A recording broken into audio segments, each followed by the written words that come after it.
Well, here is what the weakest and most cowardly Speaker of the House we have ever seen is afraid of saying. George Santos' campaign last year was a campaign of deceit, lies, and fabrication. He's disgraced the House of Representatives, and we do not consider him one of our congresspeople. Today, on behalf of the Nassau County Republican Committee, I am calling for his immediate resignation. That is Republican Joseph Cairo, who is the county chairman of the Republican Party in George Santos's congressional district on Long Island in New York. Here was George Santos's reply today to his local party chairman calling for his resignation. I will not. Will you step down? I will not. Guys, you got to give us space. Need a little space here. This way. The New York Republicans are calling you a disgrace. Pardon me. You will not resign. Pardon me. Excuse me, guys. The Congress is trying to get in the elevator. Excuse us. Top committees. If I were in the group chasing him down the hall, I'd have one question. Where are you going? One of the mysteries of George Santos's first days in the House of Representatives is, where is he going? Where is he going when reporters are chasing him down the hall? He has nowhere to go. He has nothing to do. He's not a member of any committees yet. He has no work to do in the House of Representatives. He doesn't have to go anywhere. And Kevin McCarthy says that George Santos is not going to be put on any important committees. George Santos to be on any of these key committees, on these 8 committees. You think George Santos? No.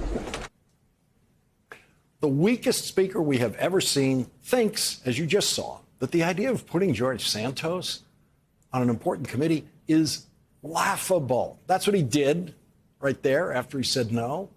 That's how ridiculous George Santos is in the eyes of Kevin McCarthy at this point. George Santos lied about everything on his resume to get elected to Congress. He didn't inflate or exaggerate anything on his resume. He created a completely fictional resume. He didn't go to college, and he claims to be a college graduate who then went to NYU Business School, tells you what his grade point average was in college. He didn't go to college. He claimed on his resume that he worked at Citigroup and Goldman Sachs. All of that is a lie. He never worked there. None of the voters who got tricked into voting for George Santos knew any of that when George Santos was lying to them about everything that he told those voters was part of his preparation to be a capable member of the House of Representatives. But Kevin McCarthy believes that those voters should be stuck with the liar who fooled them. The Nassau County GOP called on him to resign today. Does that affect your thinking at all? What do you intend to do about Congressman Santos? I try to stick by the Constitution. The voters elected him to serve.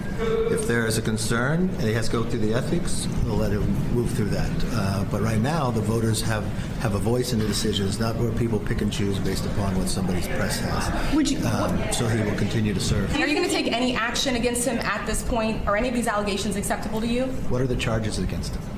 Well, I mean, is there a charge against him? You know, in America today, you're innocent until proven guilty. So just because somebody doesn't like the press you have, it's not me that can oversay what the voters say. The voters are the power. The voters made the decision, and he has a right to serve. If there is something that rises to the occasion that he did something wrong, then we'll deal with that at that time. He needs his vote. That's what this is about for Kevin McCarthy. He needs his vote.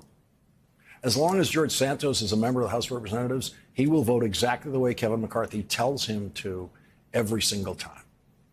Unlike the group of rebellious Republicans who tried to defeat Kevin McCarthy's bid for the speakership, those Republicans are ready to vote against Kevin McCarthy on the floor of the House whenever they feel like it. And there's at least 21 of them.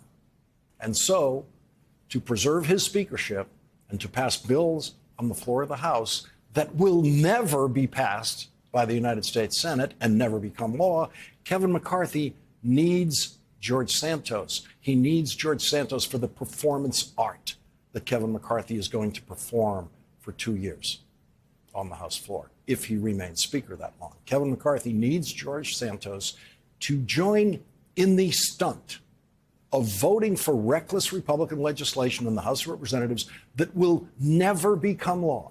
Nothing the Republican House of Representatives votes on will become law because Democrats in the Senate won't even bring it to a vote. Chuck Schumer won't even let it come to the Senate floor.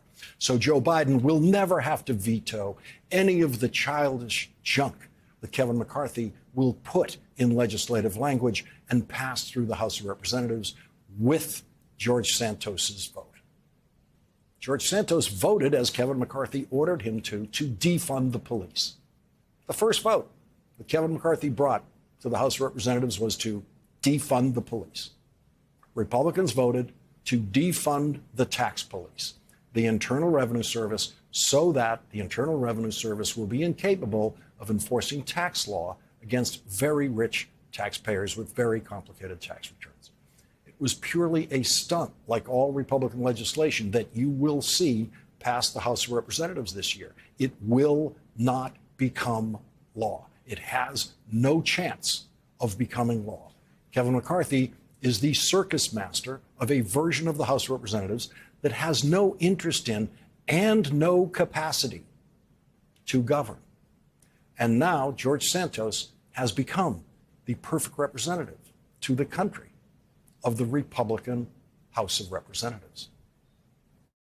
Well, to my recollection, it said he went to Baruch College, said he went to NYU. He later, or perhaps at the interview, I didn't attend it, that he sought a master's degree, said that he worked in finance.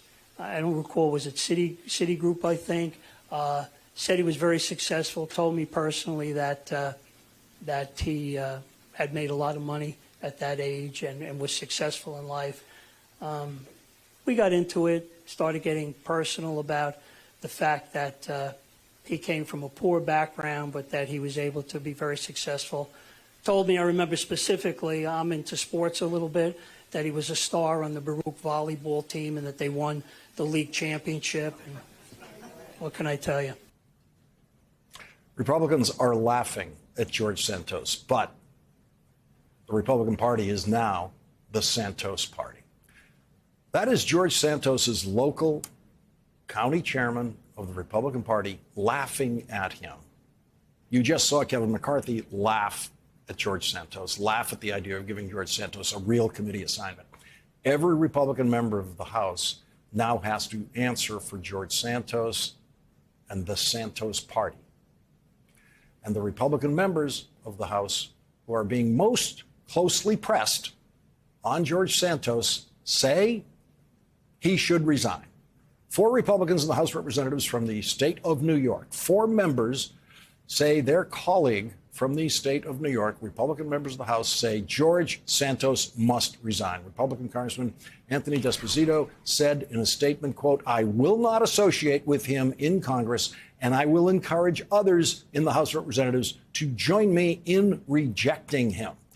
If Kevin McCarthy were a strong Speaker of the House, he would protect those Republican members of the House of Representatives from New York from having to continue to distance themselves from George Santos, from having to continue to answer questions about George Santos every day from the local media in New York.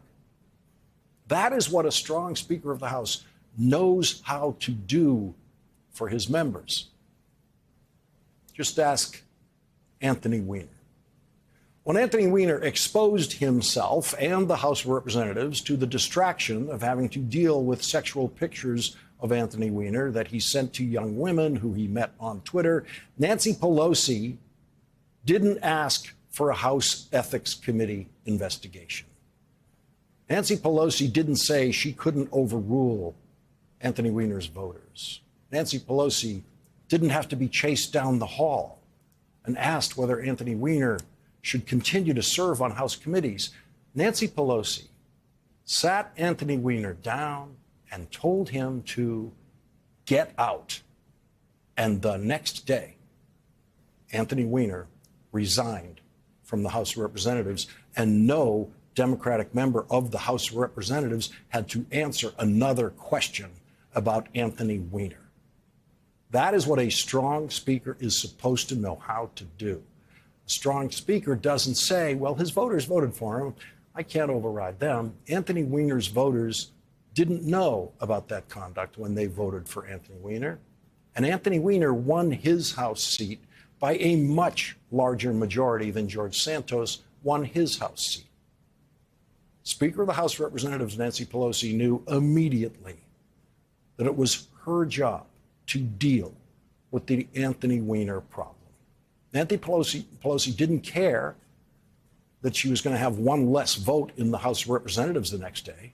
She did what she had to do for the House of Representatives, and Kevin McCarthy is proving once again that he is not smart enough and he is not strong enough to do what he should do for the House of Representatives. He's disgraced the House of Representatives, and we do not consider him one of our congresspeople. Today, on behalf of the Nassau County Republican Committee, I am calling for his immediate resignation.